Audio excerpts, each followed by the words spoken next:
My fiancée blew the company event budget her dad approved for a girls' getaway to Monaco. I sent her one message: enjoy the view. Then I reported it to legal, terminated her access, and canceled the client retreat. Now she is losing everything. My phone buzzed 5 times before I even opened my eyes. I was half asleep, groggy, still trying to shake off the NyQuil I took the night before. When I finally reached over to grab it off the nightstand, the words on the screen made my stomach drop. Your American Express Corporate Platinum account has a new charge, $17,148.72 at La Reserve Hotel and Spa Geneva. I blinked. Geneva? I shot up in bed, wide awake now. Then came the second notification. Transaction alert, $1,640.29, Chanel Monte Carlo. And another, $872.50, Le Louis XV, Monaco. Then a $500 ATM withdrawal tagged to a casino in Nice. I stared at the screen, frozen. I'm Mason Walsh, 30 years old, senior engagement lead at Grayson Sloan Consulting. And right then, I knew something was very, very wrong. I jumped out of bed and nearly tripped over the suitcase I hadn't unpacked from last week's business trip. My laptop was still zipped inside. I hauled it out and opened it right there on the carpet, heart pounding. I logged into our internal budget system. The travel budget for the upcoming Zurich client summit, over 40 grand, was tied to my department. It had taken 2 months of planning, approvals, and negotiations to lock it all down. Remaining balance, $12.38. I sat there, just staring at the screen, trying to process. There were itemized charges, spa packages, designer shopping, yacht rental deposits. Names I didn't recognize, but the login credentials used to approve them? Mine. Or at least, someone using my credentials. I opened our team Slack channel to ask if there had been any updates or possible misuse. That's when I saw the photos. Alina, my fiancée, tagging a private infinity pool overlooking the Mediterranean with the caption, hard work, hard play, #work retreat, #girls trip, #Monaco vibes. There were 4 women in the picture, all in matching Versace swimsuits. Another shot, champagne flutes at a rooftop bar in Nice. A Louis Vuitton bag resting beside her on the wicker lounge chair. One of the comments from her friend read, when the corporate card hits. I felt like I'd been punched in the chest. Alina worked on the marketing side at Grayson Sloan. We met during the onboarding mixer 3 years ago, fell into a whirlwind romance, moved in together last spring. When she pitched the idea of helping with the Zurich prep, I added her to a few logistics threads. Nothing major. I trusted her. Clearly, I shouldn't have. She used my access, my budget. She drained everything meant for the firm's most high-profile event of the quarter. And she was using it for a personal vacation with her influencer friends, passing it off as a work retreat. I stared at the photos again, my heart in my throat. Alina smiled at the camera, her hair slicked back, skin glowing under the Monaco sun. I didn't feel rage. Not yet. I just felt cold. And then, a single Slack ping from another team member appeared on my screen, replying to one of her posts. Wait, isn't that our Zurich budget? Everything in me crystallized into one sharp, undeniable thought. She didn't just blow company money. She detonated my career. And she did it while smiling for the camera. I didn't text her. I didn't call. I just opened our team Slack thread, hovered over her name, and typed 3 words into a direct message. Enjoy the view. Then I revoked her company account access with 2 clicks. She was gone from the internal budget platform. Gone from Slack. Her email credentials deactivated. The digital version of slamming a door in her face. My hands were steady. My head wasn't. I opened the company expense portal and filed a formal fraud report. Attached screenshots of the charges, timestamps, her posts, her tags. The receipts practically wrote the story for me. Next, I pulled up our client itinerary and started making calls. The catering team for the Zurich Gala? Cancelled, penalty fees applied. The hotel blocks for the leadership team? Released with partial refunds. The yacht dinner? Burned. The AV team? Done. All of it dissolved in under 40 minutes. Each call stung more than the last. I'd spent weeks assembling that summit. Clients were flying in from Berlin, San Francisco, Tokyo. And now, because of her, it was gone.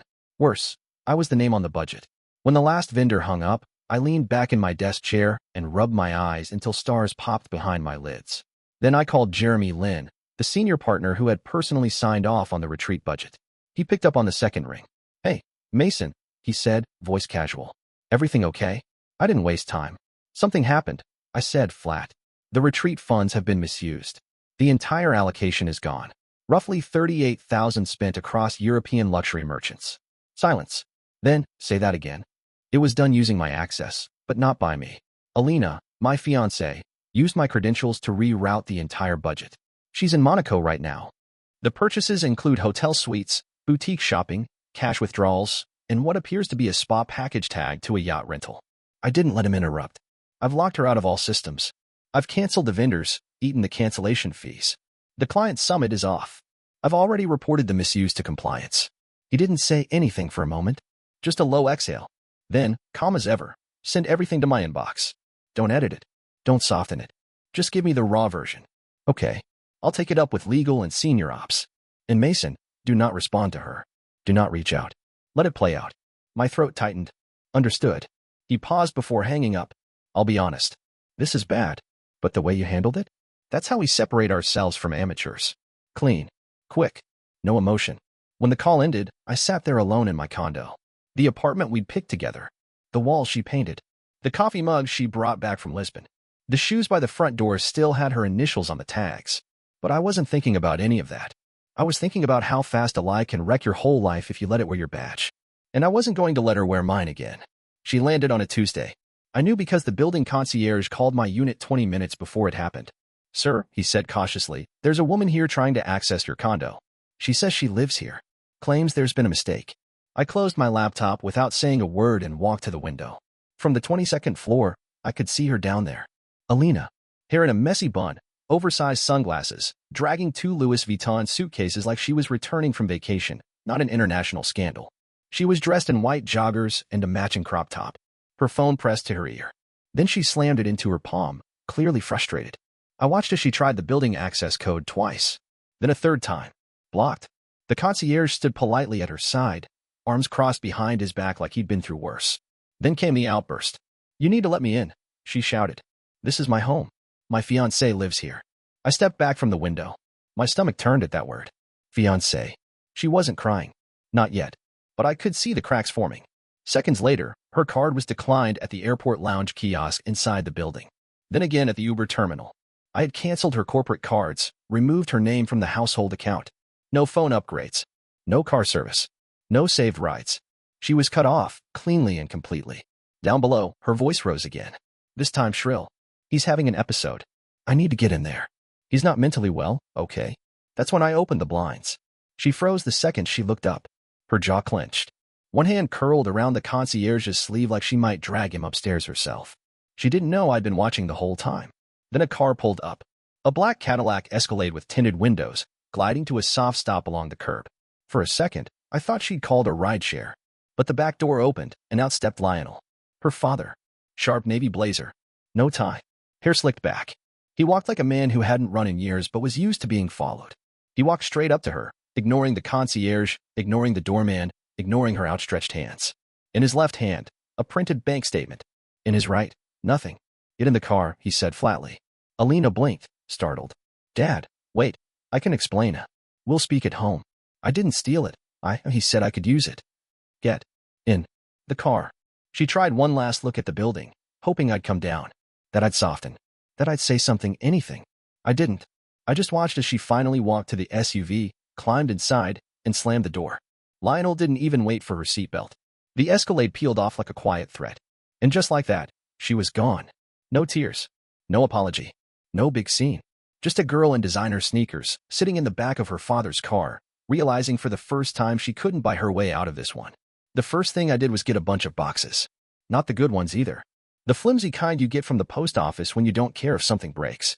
I went through the condo room by room, scooping up everything that belonged to her. Monogrammed silk robes from our Napa trip. Her gold-plated desk nameplate from the office. That stupid ring light she used for wellness vlogs that never got posted. I dropped it all in, one by one, like I was sweeping up after a party that never should have happened. The bedroom took the longest. I couldn't even look at the bed without feeling like a ghost was sitting on it.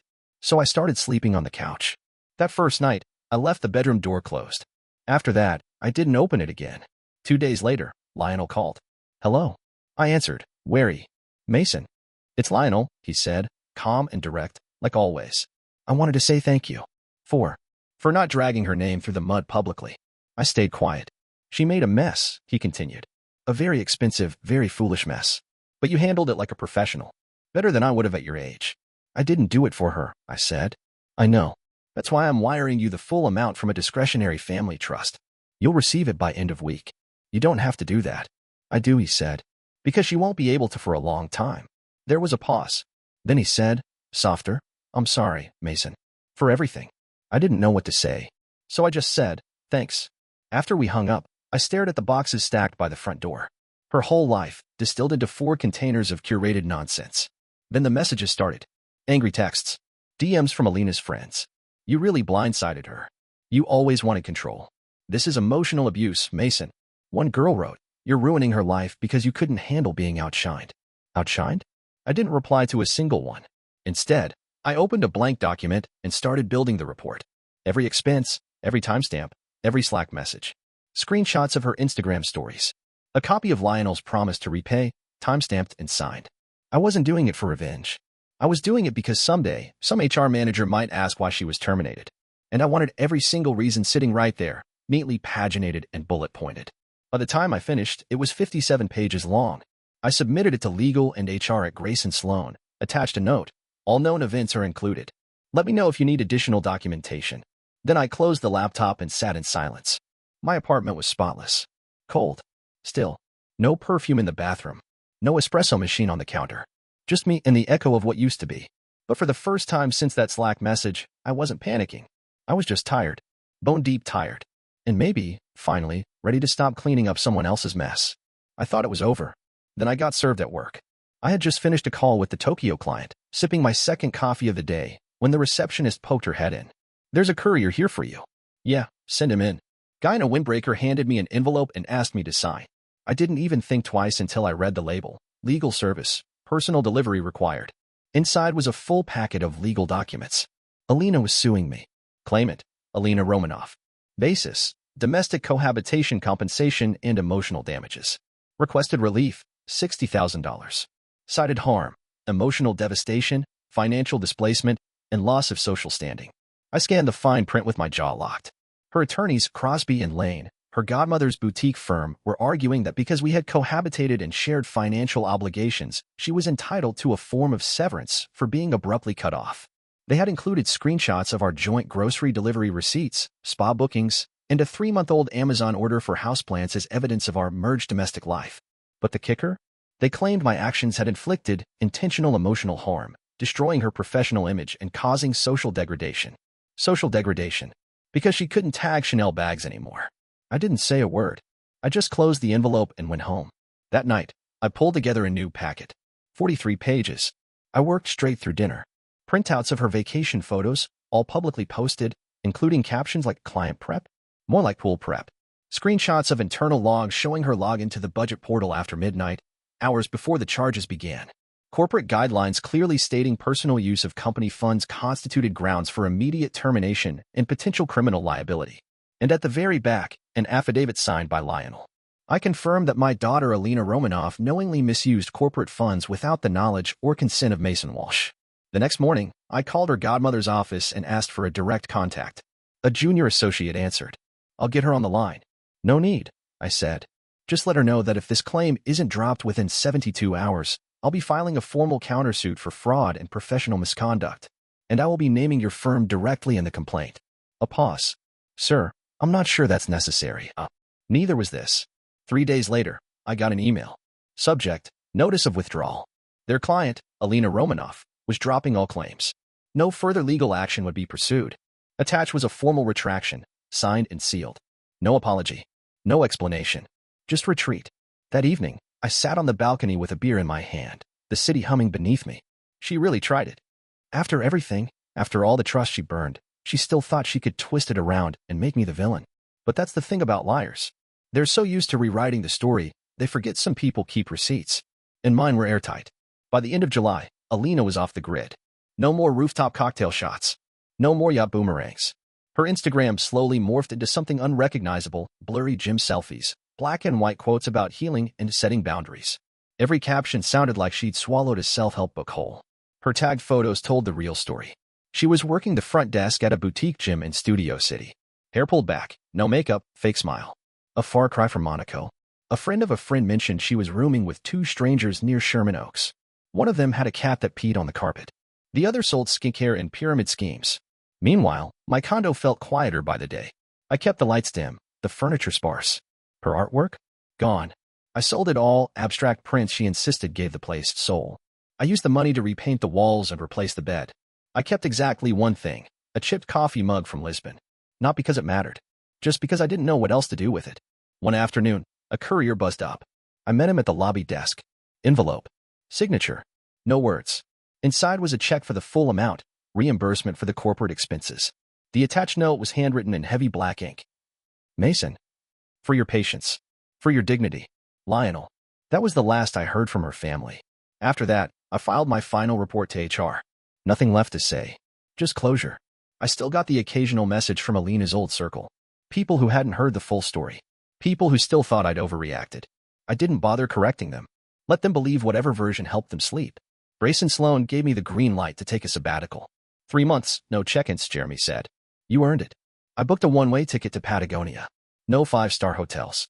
No itineraries. Just a duffel bag, a hiking map, and the one playlist I never let her edit. Before I left, I made one final sweep of the apartment. The last drawer in the bathroom held an old tube of her lipstick. I tossed it. The back of the freezer still had her favorite vegan ice cream. Melted it down the drain. And then I stood in the hallway and looked at the closed bedroom door. I opened it. It didn't feel like hers anymore. It just felt like mine. So I walked in, laid on the new bed, and stared at the ceiling. No ghosts. No noise. Just space. And the quiet satisfaction of knowing that every piece of my life now belonged to me and only me. 6 months later, I was sitting at a cafe in Silver Lake, sipping a lukewarm Americano and flipping through some notes on my tablet. It was a Tuesday morning, one of those gray LA days where nothing feels urgent and no one's in a rush. I had a window seat facing the door. I wasn't waiting for anyone. I just liked the view. That's when she walked in. Alina. Hair tied back in a knot, no makeup. Baggy sweatshirt. Scuffed sneakers. Her jeans were torn, not the trendy kind, just worn thin from too many washes. She carried a chipped MacBook under one arm and a reusable grocery tote slung over her shoulder. She didn't see me. She stepped up to the counter, eyes low, and quietly ordered a black coffee. No milk. No pastry. She counted out coins from her coat pocket while the barista watched awkwardly. I didn't move. I just sat there, watching a version of someone I used to know. She looked smaller. Like the spotlight had finally gone out and she didn't know what to do in the dark. I wasn't angry. Not anymore. There was a time when I'd fantasized about this moment, what I'd say, how I'd make her feel it all. But when it actually happened, I didn't feel triumphant. I just felt done. She sat at a table by the back, opened her laptop, and started typing. I caught a glimpse of her screen when she lifted it, an Excel spreadsheet titled Budget Plan Q1. I finished my drink, stood up quietly, and walked out without looking back. That afternoon, when I got home, I opened the filing cabinet in my office. Inside, tucked in a folder labeled Archived, Legal, was a single printed spreadsheet. MONACO expense fraud May. It was still neatly annotated. Still color-coded. Still exactly as I had left it. I stared at it for a moment. Then I slid it back into the folder and added a label on the tab. End of chapter. No ceremony. No ritual. Just the final period at the end of a sentence I never wanted to write in the first place. I closed the cabinet, turned off the light, and stepped into the kitchen to make dinner. Outside, the city kept moving. And so did I.